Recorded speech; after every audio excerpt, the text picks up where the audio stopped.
घट में है सूझे नहीं, लानत ऐसा जिंद, तुलसी इन अन्य भक्तों को होगा मोतिया बिंद। भारतीय जनता पार्टी का कोई शीर्ष नेतृत्व हो तो आजमगढ़ से लड़ दे, उसकी हैसियत पता चल जाएगी। आजमगढ़ एक समाजवाद का एक ऐसा एक वृक्ष है जिसका फल पूरे भारत में हो जाता है। पाकिस्तान से ये चंदा लेते हैं, बीफ कंपनी से चंदा लेते हैं, महंगाई से जनता में त्राही त्राही है, और जब वोट लेना होता है तो हम विश्व गुरु बनाएंगे राष्ट्र, अब गारंटी हमारी है, मेरा परिवार है। अरे भैया, मणिपुर नहीं परिवार है। इनकी ये गारंटी है कि अगर इस बार आ गए तो संविधान बदल देंगे, इसकी गारंटी है। नौजवानों को गुलाम बना देंगे, इसकी गारंटी है। राम को लाए हैं, कृष्ण को लाएंगे, अरे नीरव मोदी कब लाएंगे, विजय माल्या को कब लाएंगे, मणिपुर को इंसाफ कब मिलेगा। भारतीय जनता पार्टी का सफाया होगा और इंडिया गठबंधन का राज होगा, और उस राज में अखिलेश यादव के सर पे ताज होगा। नमस्कार, स्वागत है आपका हमारे चैनल में। मैं हूं आपके साथ नीरज तिवारी। लोकसभा चुनाव की तारीखों के ऐलान के बाद हम भी जिले दर जिले और गली मोहल्ले तक जा रहे हैं और लोगों का ओपिनियन ले रहे हैं। इस बार ग्राउंड सर्वे पर क्या कुछ चल रहा है, क्या मोदी सरकार के 10 सालों से जनता खुश है या नहीं खुश है, इस बार विपक्ष को लेकर जनता क्या सोचती है। मैं इस वक्त मौजूद हूँ लखनऊ में, और मैं यहाँ से आप देख सकते हैं, यहाँ से मैं गुजर रहा था तभी मेरी नज़र ये हमारे साथ संत भानु प्रताप जी हैं। हम डायरेक्ट इनसे बात करेंगे और मोदी सरकार जो कहती है, संतों की बात करती है, राम मंदिर की बात करती है, तो हम इन्हीं से जानेंगे कि संतों को लेकर, मोदी सरकार के कार्यकाल को लेकर संत कितना खुश हैं। नाम बता दीजिए एक बार हमारे दर्शकों को। स्वामी भानु प्रताप महाराज। क्या लग रहा है, मोदी सरकार संतों की बात करती है, राम मंदिर का डंका पीटती है, क्या लगता है संत खुश हैं 10 साल के कार्यकाल में मोदी जी के? देखिए, भाजपा राम और हिंदुत्व का डंका पीटती है, केवल डंका पीटती है, धरातल पे कुछ नहीं है। ये ठगने का काम करती है, पाखंड रचने की काम करती है। राम का नाम लेती है तो वोट के लिए, मंदिर का नाम लेती है तो वोट के लिए, मात्र अपने सत्ता के लिए लेती है। धरातल पे कुछ दिखाई नहीं दे रहा है। केवल ये नौजवान किसान गरीब ठगा सा महसूस हो रहा है। आप देख लीजिए, ये चुनावी चंदे का पूरा डिटेल आ गया, इससे दूध का दूध पानी का पानी हो गया। पाकिस्तान से ये चंदा लेते हैं, बीफ कंपनी से चंदा लेते हैं, ईडी और सीबीआई आईटी से डरवा कर धमका करके धन वसूली करते हैं, वसूली करके अपने खजाना को भरते हैं। और वहीं दूसरी तरफ जिनको गारंटी की बात करते हैं, नौजवान, उन्हें इन्होंने कहा था 2 करोड़ नौकरी हम देंगे, किसानों की आय दुगना करेंगी। 1 लाख से ज़्यादा किसान आत्महत्या कर दिया। इससे संत को सुख प्राप्त होगा। राम के पद चिन्ह पे चलने वाले यही लोग होंगे। नौजवान आत्महत्या कर रहा है, महंगाई से जनता में त्राही है, पिछड़ा गरीब जो जनमानस है, उसके घर में न खाने का है, न पीने का है, न नौकरी है। इनकी गलत नीयत के कारण से नोटबंदी आप लगाए। नोटबंदी से जितना काला धन था आज कहाँ गया? 15 लाख तो आया नहीं। अभी आधी अधूरी जानकारी आई है सुप्रीम कोर्ट में। आप पाकिस्तान से चंदा ले रहे हो, आप बीफ कंपनी से चंदा बताओ। ये तो सूचना आ रही है कि गौ माता की पूजा करने का निर्देश दे रहे हो। गौ माता की पूजा करो और उसी गौ मांस का पैसा आप ले रहे हो। वो ये राम के भक्त इससे खुश होंगे। हाँ। ये संत इससे खुश होगा। आप गाय को ये राष्ट्रीय पशु घोषित करो, घोषित करिए। आप क्या कर रहे हैं? गंगा के सफाई करने की बात की है, गंगा में कोरोना महामारी में मानव का शव सड़ा।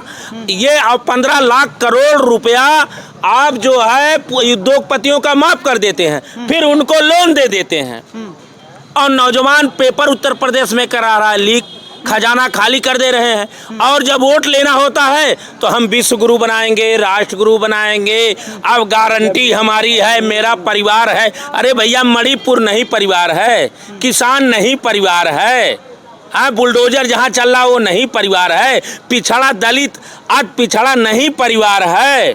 कौन सा परिवार, कौन सी गारंटी है? आपके सांसद बोलते हैं कि अगर 400 पार होंगे तो संविधान बदल देंगे। इनकी ये गारंटी है कि अगर इस बार आ गए तो संविधान बदल देंगे, इसकी गारंटी है। नौजवानों को गुलाम बना देंगे, इसकी गारंटी है। महिला सुरक्षित नहीं रहेगी, इसकी गारंटी है। चीन देखिए, अरुणाचल को कहा कि हमारे चीन का अभिन्न हिस्सा है, इसकी गारंटी है। तो ये भूखमरी की गारंटी है, तबाही की गारंटी है, महामारी की गारंटी है, जनमानस में त्राय त्राय फैल जाएगा, इसकी गारंटी है। इससे बढ़िया सोच जो आप संतों के कहे, अगर कोई संत भजन करता होगा तो अखिलेश को साधुवाद देता होगा। उन्होंने कहा था पीडीए मेरा भगवान है। पिछड़ा गरीब जो जनमानस ठगा है, जिसके घर में रोटी नहीं, जिसके घर में नौकरी नहीं, जिसके घर में रोशनी नहीं है, जिसके घर में खुशहाली नहीं है, उसके घर में अगर हम पहुंचा देंगे तो हमारी भगवान की सेवा होगी, राम की सेवा होगी। यही कबीर कहे, यही तुलसी कहे, यही रविदास कहे, यही राम कहे, यही कृष्ण कहे। और इन्होंने जो कहा कि मेरे देश का अगर कोई ग्रंथ है तो वो संविधान है और सबसे बड़ा मंदिर है तो पार्लियामेंट। इसलिए मैं अखिलेश से साधुवाद देता हूं। अखिलेश के जीवन में दिन दूना रात चौगुना उसको शक्ति मिले, वो जनमानस को बचाए। इस युग के अखिलेश कबीर हैं, इस युग के अखिलेश ये तुलसी हैं, रविदास हैं, महात्मा बौद्ध हैं, भीमराव अंबेडकर हैं, ये हैं। ये राम के भक्त क्या है? राम के भक्त आप यही हैं। राम की मर्यादा क्या है? अरे राम कहा गया, घट में है सूझे नहीं, लानत ऐसा जिंद, तुलसी इन अन्य भक्तों को होगा मोतिया बिंद। क्या है?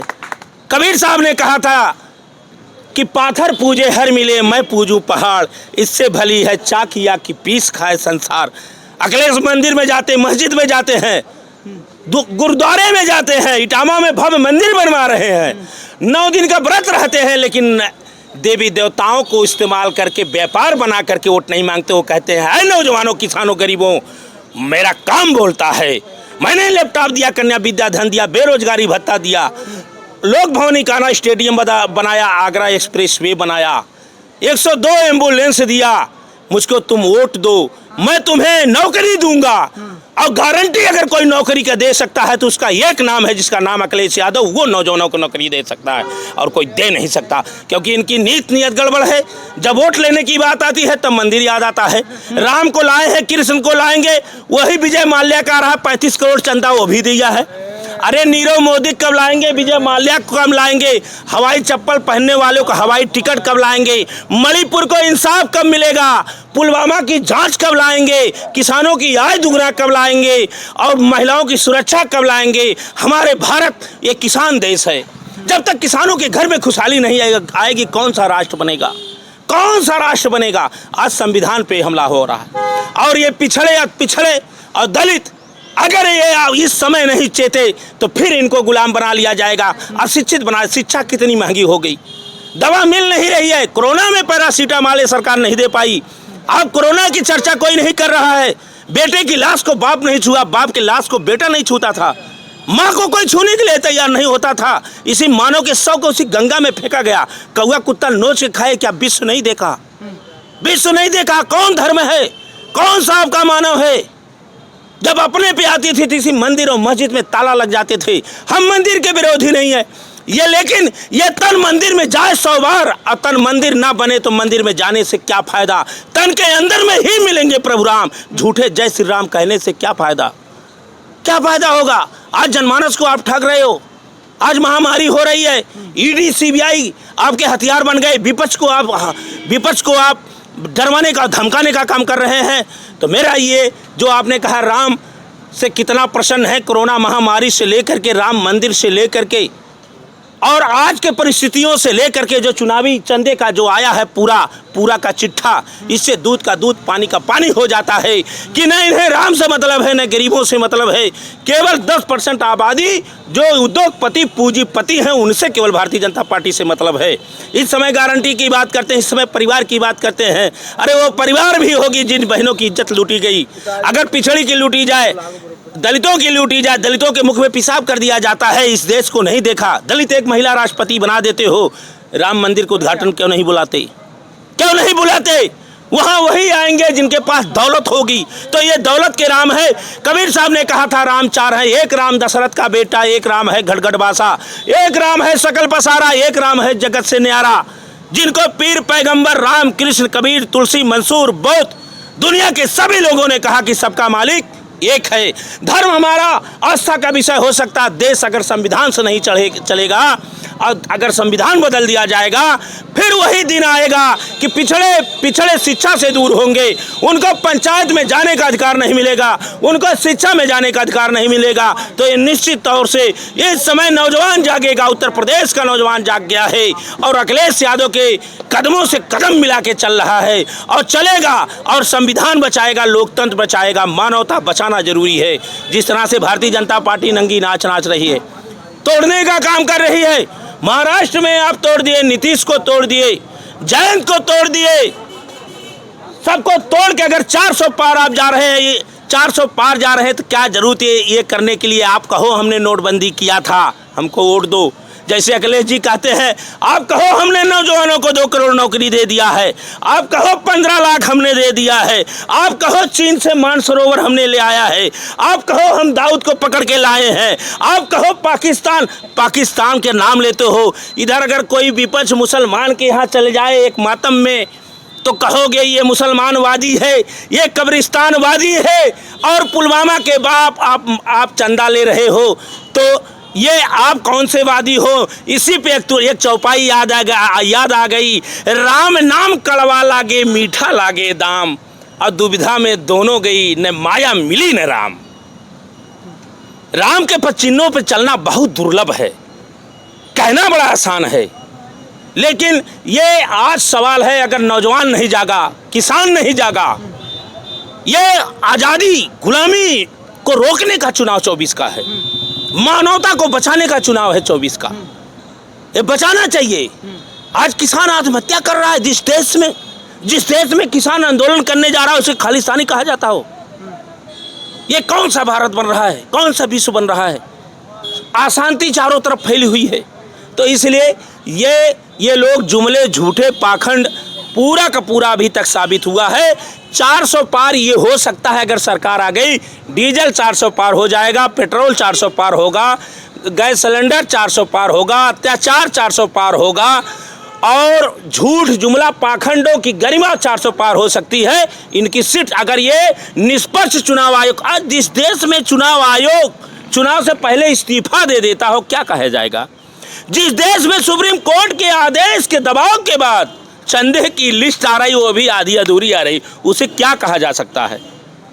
जिस देश में विपक्ष को बहिष्कार करके अपना कानून लगा दिया जाता है, उसे क्या कहा जा सकता है? क्या उम्मीद हो सकती है?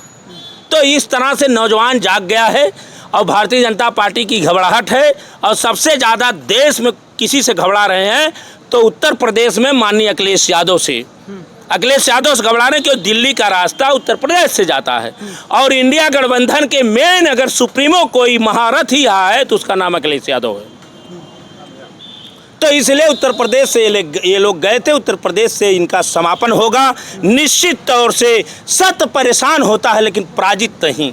मैं कहना चाहता हूँ, आए नौजवानों, अपने मर्यादा के लिए, अपने आने वाली भविष्य के लिए, अपनी पीढ़ियों के लिए, अपने बहन बेटियों की इज्जत के लिए, अपने जीवन की खुशहाली के लिए, अपने मानव जन्म के लिए एक हो जाओ। एक होकर के इन पाखंडवादी सरकार को उखाड़ कर फेंक दो और जो पीढ़ी की रणनीति है समाजवादी विचारधारा के माननीय अखिलेश यादव को दिल्ली में भेज कर वहाँ किला पे झंडा फहरवाने का काम करो। तभी आपको नौकरी, अमन चमन, खुशहाली मिलने का काम करेगी, मिलने का काम करेगी। लगता है कि अखिलेश यादव ऐसा कमाल कर पाएंगे। आजमगढ़ उनके हाथ में था, आजमगढ़ खिसक गया तो कैसे माहौल बन पाएगा? कहाँ खिसक गया? कहाँ खिसक गया? आजमगढ़ उपचुनाव हार गए। वो चुनाव हार नहीं गए, वो हराया गया। अच्छा, देखिए उपचुनाव आप देखिए, उपचुनाव हराया जाता है। उपचुनाव यही रामपुर में हुआ, कितने लोगों को वोट देने नहीं दिया गया। वोटर लिस्ट वहाँ कितनी ईवीएम पकड़ी गई रात में, आप वो भी देख लीजिए। इस समय धर्मेंद्र यादव आजमगढ़ से गए हैं और भारतीय जनता पार्टी का कोई शीर्ष नेतृत्व हो तो आजमगढ़ से लड़ दे, उसकी हैसियत पता चल जाएगी। आजमगढ़ की मिट्टी पूरी दुनिया में खुशबू उसकी आती है। आजमगढ़ ने 10 विधानसभा में 10-10 प्रत्याशियों को जिता करके एक संदेश देने का काम किया है। आजमगढ़ दुर्वासा, दत्तात्रेय, चंद्रमा, ऋषि, अवंतिकापुरी की धरती है। आजमगढ़ राहुल संस्कृत की धरती है। आजमगढ़ एक समाजवाद का एक ऐसा एक वृक्ष है जिसका फल पूरे भारत में हो जाता है। और धर्मेंद्र यादव बहुत बड़ी मतों से वो जीतेंगे। देश का सबसे बड़े मत से जीतने वाले धर्मेंद्र यादव का नाम होगा और वही साथ में दरोगा सरोज लालगंज से जीतने का काम करेंगे। दोनों सीट निकलेगी और उस सीट के अगल बगल जितने पूर्वांचल की सीटें हैं सब निकलने का काम करेंगी। वो तो जो एक था, आपके पास ईडी है, सीबीआई है, इतने महारथी है, कुछ कारण से अगर हमारे राष्ट्रीय अध्यक्ष जी का ये हेलीकॉप्टर का प्लेन वहां से पहुंचकर उड़ गया होता तब भी इन लोगों का आता पता नहीं रहता। कहीं इनसे लड़ना है, छल बल कल धल सबसे लड़ना है। तो आप उपचुनाव से में जोड़िए भारतीय जनता पार्टी। आप चंदौली में नहीं देखे, हिजड़ों ने जब चप्पल निकाल के दौड़ा पीटा तब जाकर के प्रमाण पत्र देने का काम किया। इन्होंने ये तो पर्चा दाखिला नहीं करने का काम किया। ये लोकतंत्र है कहाँ? नौजवान पेपर लीक के बाद नौजवान अपनी आवाज उठाने गया, उसको लाठी मिली। तो इससे ये आप ये न करें, अखिलेश यादव जी धर्मेंद्र समाजवादी पार्टी और आज समाजवादी जो संविधान बचाना चाहता है, लोकतंत्र बचाना चाहता है, जो अखिलेश यादव का नेता मानता है, उसके निगाह में प्रत्याशी नहीं, हर सीट पे अखिलेश यादव लड़ रहे हैं। उसे अगर कोई विषय किया कि फला को टिकट दिया जाए, फला को टिकट दिया जाए, तो वो विचलित होंगे, क्योंकि हमारा प्रत्याशी हर सीट पे एक है, उसका नाम अखिलेश यादव। चुनाव निशान है साइकिल। यही लक्ष्य बना के अर्जुन की तरह जब उतरेंगे, बाण चलाएंगे, तब पाखंडवादियों को भगाने का काम करेंगे। ये लक्ष्य अगर समाजवादी पार्टी का कार्यकर्ता बना लेता है, नेता बना लेता है, तो भारतीय जनता पार्टी का कहीं अता पता चलने वाला नहीं है। लेकिन भाजपा कहती है कि 24 में सपा साफ 0 आएंगी सीटें उत्तर प्रदेश में, चाहे कांग्रेस गठबंधन के साथ। आप कहते हैं कि उनका अता पता नहीं चलेगा। ऐसा है, वो 0 कहते हैं तो क्या जरूरत, इतना क्यों घबराए हुए हैं? काहे बैठ जाते हैं? चुनाव करवा लें पर्चा दाखिला करवा के। क्यों नीतीश को 54 कह रहे कि उल्टेगी नहीं, डॉलर बना दिए, नीतीश को बना दिए, महाराष्ट्र में बना दिए, और यहाँ स्वामी प्रसाद मौर्य को भी ऐसा किए कि वो भी जाके न इधरे न उधरे हो गए। क्यों ऐसा तोड़ रहे हैं? इनकी घबराहट है। इंडिया गठबंधन को बोल रहे हैं कि यह विदेशी शब्द है। तो आप देखिए भारतीय, ये आप देख ले चुनावी बांड जो आया है, जो चंदा आया, क्या पाकिस्तान से नहीं आया? क्या 130 करोड़ जिसकी ये मालियत है उससे 410 करोड़ नहीं लिए? क्या ये विजय माल्या 35 करोड़ नहीं दिया? क्या वो डेट नहीं आई कि जिस डेट को ये ईडी सीबीआई आईटी भेजते हैं उसके बाद जब चंदा आ जाता है तो वहाँ रेट पड़ना बंद हो जाता है? क्या वैक्सीन की कंपनियों से 510 करोड़ का चंदा इन्होंने नहीं लिया और जबरदस्ती लगवाने का काम किया कि पासपोर्ट नहीं बनेगा, ट्रेन में नहीं जा सकते, हॉस्पिटल में नहीं जा सकते, जेल में नहीं जा सकते? ये नहीं आया तो अब 15 लाख रुपया आया। किसान 1 लाख आत्महत्या करता है, नौजवान आत्महत्या करता है, नौजवान किसान आज विदेश की रणनीति में चीन घुसता चला जा रहा है। मानसरोवर ला नहीं पा रहे हो आप, केवल धर्म और मजहब की बात, नफरत की बात करते हो। पूरा का पूरा आईना साफ है। इसलिए भारतीय जनता पार्टी का सफाया होगा और इंडिया गठबंधन का राज होगा और उस राज में अखिलेश यादव के सर पे ताज होगा। आप चंदे की बात करते, वो कहते हैं जिन्होंने 70 साल लूटा वो चंदे का अरे 70 साल का छोड़ो, वो 10 साल का हिसाब नहीं देने दे रहे हैं। वो 10 साल का अगर राम के 25 नोट चलने वाले 10 साल का दे दे। एसबीआई को फिर 21 तारीख का आर्डर सुप्रीम कोर्ट ने दिया है कि पूरा लेखा हलफनामा दाखिल करो। क्यों रोक रहे हो? अरे राम तो एक व्यक्ति से कहने से माता सीता को जंगल में भेज दिए थे। आप राम वाले हो, दिखा दो दूध का दूध, पानी का पानी। आप तो चमत्कारी हो। आप तो द्वारिकाधीश से लेके पूरे जगह आपका पूरा चैनल चल रहा है। क्यों नहीं करवा देते? करवा दो, लेकिन नहीं करवा। अभी तो पीएम केयर फंड बचा हुआ है, जो कोरोना महामारी में सबकी तनख्वाह से पैसा कहाँ चला गया? यही पैसा से तोड़ मड़ोड़ कर रहे हैं। और सुनिए, 1 लख पूत 1.25 लाख नाती, तारावन घर दिया न बाती। ये जनमानस की और गरीबों की या है। अगर कोई भी तड़ पाएगा तो ये हमारे धर्मों और शास्त्रों पुराणों में और सदगुरुओं ने कहा कि उसका बदला उसे चुकाना पड़ेगा। तो इसलिए एक तरफ समाजवाद है, दूसरे तरफ पाखंडवाद है। एक तरफ लोग गरीबी की आवाज़ बन रहे हैं अखिलेश यादव, पिछड़े गरीब दलित जितने मजबूर मजलूम, जिनके ऊपर बुलडोजर चला, जिनके ऊपर फर्जी मुकदमा लगा, जिनके घर आत्महत्या हुई, सबके आवाज़ इंडिया गठबंधन, अखिलेश यादव, राहुल गांधी, ममता बनर्जी, तेजस्वी यादव से तमाम दक्षिण के लोग एक आवाज़ बने हैं। यही आवाज़ संविधान बचाएगा और नौजवानों के घर में नौकरी लाएगा, खुशहाली लाएगा। आपका बात करने का बहुत बहुत धन्यवाद। ठीक है, तो ये थे हमारे साथ स्वामी भानु प्रसाद जी, जिन्होंने मोदी सरकार के कार्यकालों को लेकर अपनी राय बेबाकी से रखी। वीडियो जर्नलिस्ट चंदन के साथ नीरज तिवारी की रिपोर्ट।